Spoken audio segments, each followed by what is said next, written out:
Hi, Jaclyn Stanley here, Emerald Ambassador with Plexus Worldwide, and I just wanted to share 5 of my top tips with you guys.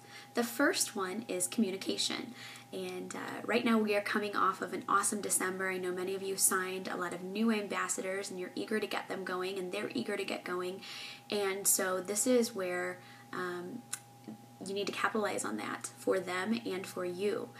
Communication is going to be very important. Setting up a 3-way welcome call with you, your new ambassador, and your sponsor will help get them started on the right foot.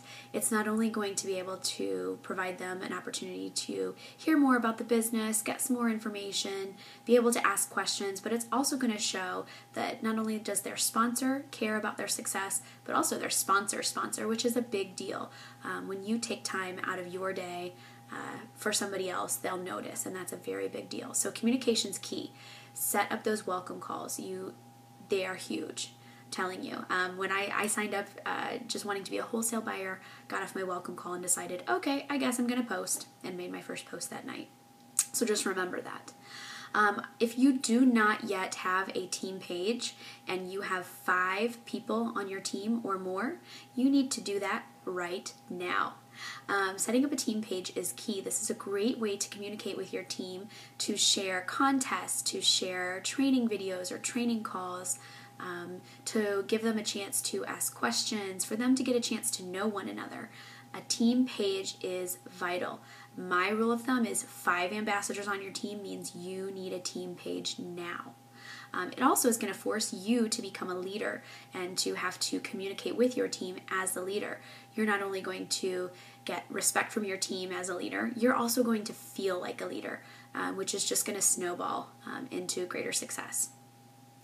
I want you to make sure on these team pages and in these welcome calls that you're setting goals. That's another important part of communication, helping other people set goals, realistic, and setting goals with a time frame in mind, an expiration, not an expiration date, but a goal date to achieve those, what they want. Also making sure, like I said, we have all these new people added. Make sure that you're following up with them. You're checking in. A lot of them are brand new and this is their first time using the product, so checking in, just like you check in with your new customers, is going to be important. You also need to make sure you're checking in with them periodically to make sure that you are able to support them in their the growth of their business. So communication, you cannot over-communicate in this business. Not at all. The number 2 thing is host events. January is supposed to be huge for Plexus. This is my first January with Plexus, but I'm excited for what this month holds. Host a sip and see. If you've never done one before, do it. You'll never feel 100% confident until you've had some under your belt. I have put together a sample script for my team. I've kind of based it off of one that Lori Harrison put together and Tamara Holloway. I'm happy to share that if anybody would like to see that, and kind of tweaked it to make it my own. But if you have a script and you just, put it on note cards, you've got something right in front of you and it's easy. And it doesn't have to be formal. It doesn't have to be in a restaurant or a country club or anything like that. It can be in your home and you can just invite your friends over. In fact, if you want to partner up with some of your close friends and do one in a home, it might feel a little more comfortable to get people there. So host events. Do not be afraid of those. Honestly, one of my biggest things is if it doesn't scare you, then if you're not doing anything in your business that scares you, you're not trying hard enough. You need to be scaring yourself. So if you're scared of doing a sip and see, good, do one. Host an online event. That's kind of an easy way to kind of lead up to hosting an in-person sip and see. So an online event is a great thing to do. I've also done a few now, and I think that this is a great idea. If you have people that are on the fence about joining your team, get them on a 3-way call with you and your sponsor. It's nice for them to hear from somebody else, and maybe that your sponsor has something in common with them that you don't, that they can help with. For example, I had done one for one of my level 1s, and the person that we had on the call had done network marketing before. Well, I have too. And so we were able to chat about how Plexus is a very different opportunity. All right, number 3 is passion and posture. And there's a couple areas where you can demonstrate passion, and you are going to want to make sure that your posture is what it should be. So you hear this all the time, but your Facebook posting needs to be smart. It not only needs to be consistent, but you also need to make sure you are including personal posts. But your personal posts should never be things that are angry or things that are going to go against your role as someone who is involved with a health and wellness company. Now, are we all perfect? Heck no. I love my wine. And I'm not afraid to post a picture here and there of me enjoying a glass of wine. I think it's going to be a little different if you're posting, something with, Twinkies, fried Twinkies, or whatever. So watch your posture on Facebook. Make sure that the things that you're putting out there are positive.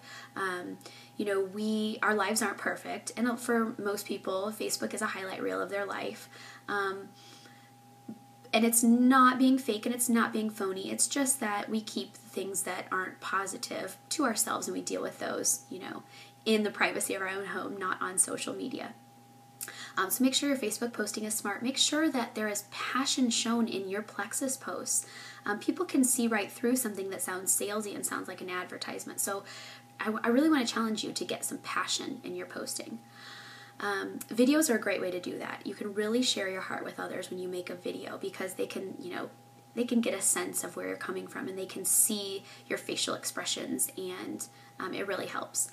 And then this is huge, guys. Belief in yourself, belief in the company, belief in the opportunity, belief in your team. I can't stress this enough. When I first started, I didn't have that, and that's totally normal. But as I started to see people I know make it, it became very real to me.